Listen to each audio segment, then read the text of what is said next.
কেন ভূমিকম্প হয়? ভূমিকম্প কেন হয়? আজ থেকে শত শত বছর আগে ইমাম ইবনুল কাইয়িম রাহমাতুল্লাহি আলাইহি ভূমিকম্পের উপরে অনেক গবেষণা তার আছে। সেই গবেষণাগুলো পড়লে আমরা অবাক হয়ে যাব যে এত বছর আগে ইসলামের ইতিহাসের একজন বড় ইমাম, অনেক উঁচু মাপের একজন গবেষক, কিভাবে তিনি গবেষণা করে এই সমস্ত কারণগুলো আবিষ্কার করেছেন। আমি নিজে ইবনুল কাইয়িম রাহমাতুল্লাহি আলাইহি এর এই সম্পর্কে গবেষণা পড়ে সমসাময়িক বিজ্ঞানীরা আজকের যে সায়েন্স এবং বিজ্ঞান ভূমিকম্পের যে কারণ দর্শায়, এটার কারণ যেগুলোকে ব্যাখ্যা করে, উল্লেখ করে, সেগুলোর সাথে মিলালে দেখি অবিকল মিলে যায়। অবাক করা বিষয়, সে তখন তিনি গবেষণা করে গেছেন। এরকম বাহ্যিক কারণ থাকতেই পারে। পৃথিবীর ভূপৃষ্ঠের নিচের গ্যাস যখন কমে যায়, সেটা ভূমি ফাটলের মাধ্যমে হোক, আগ্নেয়গিরির মাধ্যমে হোক, প্রস্তর পরে যখন নানান কারণে পৃথিবীর এই নিচে দেশে তলদেশে ফাঁকার সৃষ্টি হয়, সেটার কারণে জমিন দেবে যায়, ভূমিকম্প হয়।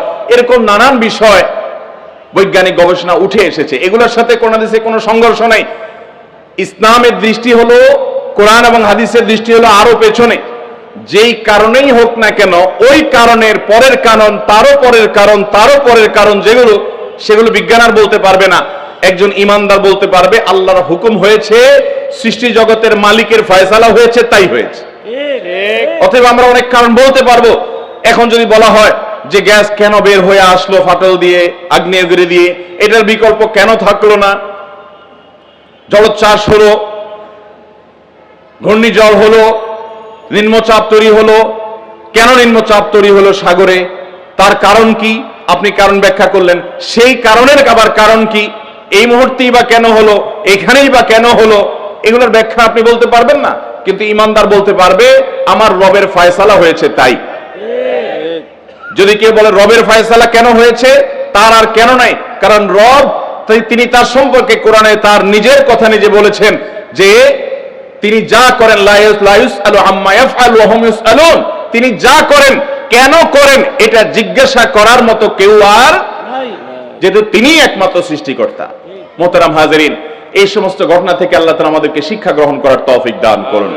অতএব যারা আমরা এই যে বিভিন্ন রকমের ডিভাইস দিয়ে চন্দ্রগ্রহণ সূর্যগ্রহণ উপভোগ করি, বিভিন্ন প্রাকৃতিক এই ধরনের ঘটনাগুলোকে উপভোগ করি, নবী করিম সাল্লাল্লাহু আলাইহি সাল্লাম এই সমস্ত ঘটনার সময় বিপদসন্ত্রস্ত হতেন, আল্লাহর জিকির এবং স্মরণ করতেন, মসজিদে ঢুকে যেতেন এবং ভয় পেতেন, আতঙ্কিত হতেন, না জানে কিয়ামত হলো।